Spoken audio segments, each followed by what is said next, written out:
Welcome to the Vacation Rental Show, How We Grow. This is your essential playbook to grow and scale your vacation rental business. With advice and insights from the best in the biz, I'm your host, Lynell Gordon. Welcome to the Vacation Rental Show. I'm your host, Lynell Gordon. Our guest today, when I first met her, was the director of marketing at Expedia. I had the privilege of hanging out with her in Banff, somewhere up in that area, one year for a conference. And she rode with me in the car. And during that time, she created in like 15 minutes an entire marketing plan for the next few months for my company, LSI at the time. It was remarkable. And I said, Susan, you can't do this. I'm driving. I can't even take notes. I won't remember what you just said. And it's brilliant. She is brilliant at what she does at marketing. Since then, she started her own company with marketing. She's been the VP of marketing at other places. She's been the chief marketing officer at other places. She is really a brilliant marketer. Susan Tormollen, welcome to the Vacation Rental Show. Why, thank you. I feel quite honored to be here after that introduction. Well, listen, it's well-deserved. It truly is well-deserved. We want to talk about marketing today, but tell me about what you're doing. Is there anything you want to share before we start asking questions about marketing? Yes. So the last year, I've been kind of taking a little bit of a change in the type of companies that I'm doing marketing for. And right now I'm leading marketing for a consumer mobile app. And it offers meal planning services, recipes, tools to help you with grocery shopping, some education. It's really fun. But the whole process, I've been noticing that there's certain lessons that consumer mobile app businesses do and use that I've learned that are applicable to a lot of different businesses, any business actually. But in the vacation rental industry, I can see that some of the lessons that I'm learning apply.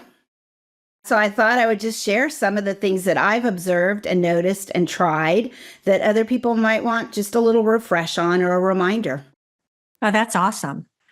So tell me, what is the best advice for marketing that you would give to property management company owners? The best advice I would give is really at this point, metrics. Is from a marketing standpoint, there is a lot of things we can measure. And when you pay attention to the numbers every day, every week, and this is something that's very important with a consumer mobile app, because that's a numbers business and it's a very low ticket item, which means you have a lot of customers. So you have a lot of data, which is helpful. But when you really look at your numbers at every stage of the customer life cycle, you start to notice things. You notice where you have friction points. You notice where maybe you have more opportunity. And when you start watching these numbers year after year, you can say, this is a trend and this is unusual. And when something unusual is happening, you catch it quick instead of late. So yeah, that's my biggest advice. And it's hard because we all want to measure everything. And so sometimes you just have to start somewhere. Like, I'm going to measure only this point of the customer life cycle from the time that somebody's aware of us till they buy. Or maybe I'm only going to measure email marketing first and make sure I really get that. Though I always advise looking at the whole section of a sale, whether it's the awareness, whether it's pre-stay, whether it's during stay, after stay, repeat purchase, that kind of thing. How do we measure those? What kind of tools are there to measure that kind of thing?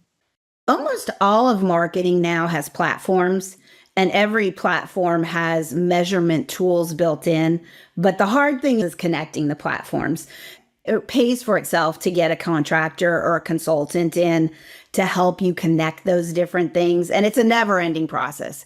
You add a new social media tool and all of a sudden you're like, well, how does that connect with my email marketing? And how does that connect with my sales platform? And it's never fun. There's nothing fun about it, but there are people who can come in and help.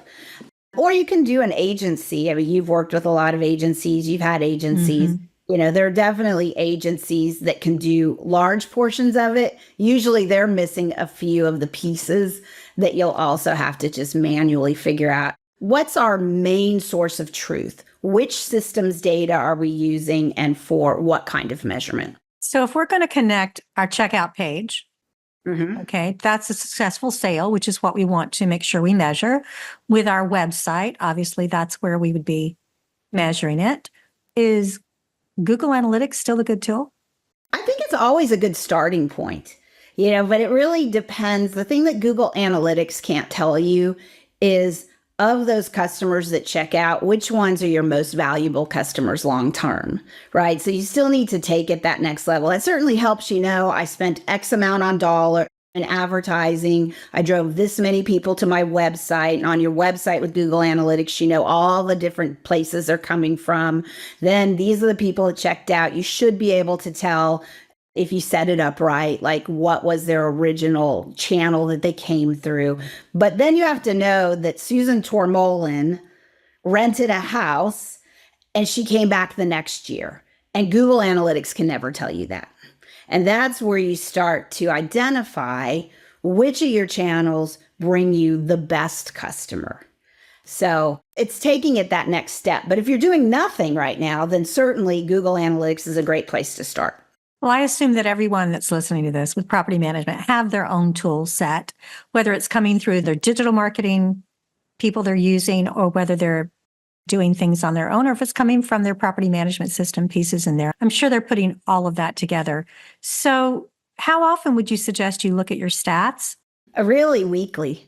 Honestly, in a business like vacation rentals or mobile apps, it's weekly sales, right? You're looking at your sales weekly. So why wouldn't you look at your marketing numbers? Now, some numbers take a while to pull. So maybe you say, okay, we're going to look at them monthly. But if you get in the habit of pulling numbers every week, then you can start to see trends really fast. Okay, now I'm going to put her on the spot, just letting you know, because I know you have answers to this. So, Susan, what are some of the most unique pieces of marketing that you've seen people use that are successful? Good question. Now I must sit silently like a good salesperson and say, for me, I think the thing I'm most focused on and most impressed with right now is the marketing efforts to stay in contact with current and previous customers. I think that's the part that falls off the tracks. One example is a yoga studio. We were talking about a yoga studio, and people pay $3,000 to take training there, and they become teachers. And then the yoga studio never talks to them again. I mean, how simple would it have been for them to say, hey, twice a year we have an advanced education, or once a year I reach out and see how your business is going. I mean, sometimes it's very manual, but sometimes there's really interesting things, right? I mean, how many times have you been a customer and then you get something in email that gives you something extra of value and you'd already forgotten those people, right? And then you're like, whoa. So I don't know that it's necessarily a specific type of campaign. It's more the idea of, how do I re-engage somebody who is my customer, or how do I re-engage somebody that was a customer and keep them loving me? Because those people, even though they may never come back, and we've had lots of conversation in vacation rental industries about how people used to rent the same beach house over and over again, and now every year people want somewhere new. Well, that's great that every year they want somewhere new. But are they telling their friends, hey, I went to this somewhere new last year, you should go this year, right? And the way you do that is by staying top of mind and not just selling somebody like, hey, you were here last year, come again, but rather making it a fun experience. Here's the cool thing that happened here this year. We just thought you might want to know. Something like that. You're saying something that's not salesy. Or even something like, hey, it's summertime. We hope you're having a great vacation. Even if you're not coming back to Austin, tag us and let us know where you are on vacation and what you love. Yeah, that's just a relationship building, right? And then they're like, oh, well, thanks a lot. And they may never tag you, but they remember, and you're not just selling. So what's the coolest marketing idea you've seen recently? You'd think I'd have one top of mind. And I don't. But I have been listening to this podcast that I love. And the man's name is Alex Hormozy, and it's called The Game. And he is on the younger side. I'm thinking in his 30s. And he's had very successful businesses. And he takes one business and he sells it and he invests in another. And so I'm training for a hiking event right now. So I have hours and hours to listen to podcasts. And I'm mesmerized by his podcast because he talks a lot about, and this is more for people who are online or even podcasters. And we've been talking about this in marketing forever, giving things away for free. And he says, stop selling on Instagram or on your podcasts. Give things for free because the people who love what you're doing will reach out to you. And then you'll spend the time on the right people. So if you give enough information, if you make it so that people want to keep listening to your podcast, at some point they're going to reach out. And he says when people DM him, he responds back. And I'm sure he probably has a huge team of people also responding back at this point. But eventually he says, hey, this is all my free stuff. If you want more, I'd be happy to talk to you. And he's selling much bigger ticket item consulting probably than what I'm doing with a consumer app or what most of the people listening to this are doing with vacation rentals. But I think while it's not cool marketing, I think it's a shift in going from that I'm always in sales mode to I'm offering value. And from value, I will attract the right people. So offering things of value is a really great marketing tool. I have found in the vacation rental industry, if you give things away for free, people do not value them, Susan. So how do you get around that? If you give things for free, they just don't find value in it. I think it depends what you give. If you give a free room, maybe they don't find value. Is that what you're saying? Or if you give a big discount? If you give a big discount, or even if you give things for free, like there's a product that I would give for free, thinking that was a great marketing tool. Here, I'll give you this for free. If you get this, they loved it, but they don't value things that are for free. Now, are you sure they didn't become more repeat customers than your other people you didn't give something for free? Well, I never lost a customer for like 12 years. So during that time that I was doing maybe it did work. Well, maybe, but I think more than that, it was just we called it a loss leader. I'm just not convinced. And I don't think it has to be a physical thing for free. I think from a vacation rentals, it's like that. What's that hotel called that we all talk about? That they give the cookies? The popsicles. Oh, the popsicles. Yeah, there's some hotel in Los Angeles and they have a popsicle hotline. And so when you stay there and you're by the pool, and this is like a little kind of old hotel that's not super fixed up, it's a boutique hotel. But at the pool, they have a popsicle hotline. And when you stay there, you dial the popsicle hotline and somebody brings out on a silver tray if you want a purple, a red, or a green popsicle. Well, that becomes a thing that people talk about. I mean, it's written in a book. That's how I heard about it. But they get a lot of social media out of it. They get a lot of love out of it. People enjoy it. They take photos. It's one of those things that they remember. Right? And so that's a way to give something for free. In the Outer Banks, there used to be a property management company that had a pool at their check-in. And when you came, you could come as early as you want, and you could just go to the pool all day and wait for your home to be available. That was free, and that was incredibly successful because people never forgot the fact that they can go swimming while they wait. And so that's an example of free that worked, I think. Or, if somebody had a bad experience and they complain, we all know that if you can solve their problem, usually that turns them around, even more so than if there was no problem. We've seen the research on that 1,000 times. But if somebody complained about something and you actually then said, you know what, I'm going to personally recommend 3 restaurants that are great since you had such a bad experience, or I'm going to refer somebody to you for your massage. Just those little extra things. And of course, we're all running businesses. There's only so many man hours in a day. But, a lot of property management companies send out a guide. Fun things to do within 2 miles. That's free, right? That's the kind of thing that you can give for free that somebody remembers. Or if they don't have a pool, hey, coming early, here's 3 things you might do in the area before your house is ready. Right. Now, those things are nice. Those are good things. How We Grow has partnered with Lynell Gordon to bring the vacation rentals market custom protection products built for the needs of the vacation rental industry. Enjoy complete protection for both your travelers and your owners via the industry's leading travel, damage, and liability protection products. Learn more about the travel tech industry's most advanced travel and damage protection platform and API at rentalguardian.com. So, for property managers, what other types of things would you suggest they do marketing-wise? One of the things that I'm learning in the mobile app business, which I think every business we sort of forget, is the importance of staying aware of the market and the competitors. So the company that I'm working with now, they started as a very tiny company. It was a very small group of people building the mobile app. And it took them 24 months to get it to market, which isn't uncommon for a very small company. But by the time they got it to market, it was actually kind of behind. It was a Me Too product because what they had planned to build 2 years ago would have been great, but it took 2 years. And so it reminded me that a lot of times we once a year look at our competition, or we wait until we see negative numbers to say, what's going on in the marketplace? And so watching the marketplace very carefully every month, every year, really paying attention, who's advertising a whole bunch, or who added a pool or something free that's really interesting. And we just get so busy and we expect marketing to do it, right? Now, that's the truth. We do expect our marketing department to do everything.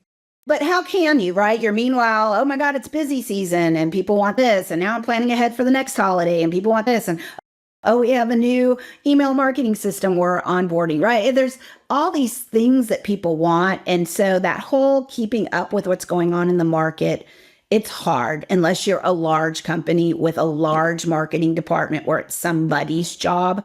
So that's, I think, one of my big ahas again, is just remember, because now we're keeping up with it all the time. I'm like, oh my gosh, this player's doing tons of advertising. Did they just get a whole influx of money? Probably. We'd never seen them and now they're everywhere. Or this company just partnered with Walmart. Right. And so watching that lets you know also what the bigger players are doing. They have more research than you do as a smaller player. So when a big player makes a major shift, you can kind of make an assumption that they have some hypothesis or data or reason that they're making that shift. And then you can say, well, what are the scenarios? What does that mean? If they're not wrong, what would I do now? So I'm going to geek out just a little bit. There's a guy on social media. He's been doing marketing for many years. And I got to tell you, I love watching videos where people are teaching things, and he teaches marketing, and he teaches it from a psychological point of view as well as from a very down-to-earth practical point of view. His name is Rory Sutherland, and Rory Sutherland is British. And if you're on TikTok and you want to find something interesting, guys, somebody that looks and thinks out of the box and will tell you just like it is marketing, his name is spelled RorySutherland. And I can sit there and watch his TikTok videos like for an hour, just scrolling through them. They're fascinating. And he talks a lot about why people buy. So if we think about what people are buying, and I really love what you said at the beginning, where you talked about the life cycle and taking it into pieces and making sure we're measuring the places at the pre and at the stay and then afterwards, that we're not just marketing to them, but we're measuring what we're marketing. That to me was really great advice. Is there anything else you'd like to share with people that just kind of practical as far as their marketing goes? Well, I think what you just said about the psychology is really important. We can look at the demographics of our audience, and that's easier to target. We can target the demographics. We know their income or where they live or whatever, but really understanding why they purchase is going to, one, help you connect with your message. If somebody's purchasing because they need relaxation, that's a whole different message on that same house as if somebody wants to make memories with their family, right? And sometimes We can make really good assumptions. I mean, a 5-bedroom house is probably a family memory house versus a super cool 1-bedroom condo on the beach might be something different, right? But even that 1-bedroom condo, is somebody there to write their novel? Is somebody there to unwind from a difficult time in their life? Or is somebody there because they're going surfing? Each of those is a different reason to be. How do you get that data? You have to ask for that data. Yes, you have to ask. And there's a few different things you can do about that, though. So you can set it up when they're coming. Hey, we want to make your stay as good as possible. Let us know which things you're most interested in. Boom, boom. So that 1-bedroom condo, I'm interested in food delivery. I'm interested in activities in the area. Or let us know if you're wanting a quiet experience. We can provide something. Or afterwards, you might reach out and say, hey, how was your experience? And this I would say is if you could reach out personally versus a survey, you're going to get a lot more. If it's a personal text message, hey, thanks for staying with us. Love to know what was your favorite part of the stay. And all of a sudden they're like, oh, I loved how quiet it was, or I love mornings. And then you could even continue once they say that. Wow, if you don't mind me asking, was there a special occasion that you were here for? So maybe take a section, because guys, if you've got, 10,000 reservations coming through in your summer, maybe just take a certain portion of those and have someone reach out personally. Gosh, that's a great idea. Yeah, do it to 10,000 for sure. I don't know. I went to Colorado, stayed with Sky Run, and they called me personally. How's your check-in? I've had that happen several times. How was your check-in? How did it go? How'd your check-in process go? They text a lot, which is really nice too. If you can't do it personally, you can send a text. How was your check-in? How's your first day here? That kind of thing. You have any questions? Is there anything we can help you find? And there are texting services that'll automatically take that text and put it back in their reservation information. Now you've got someone that has to go through.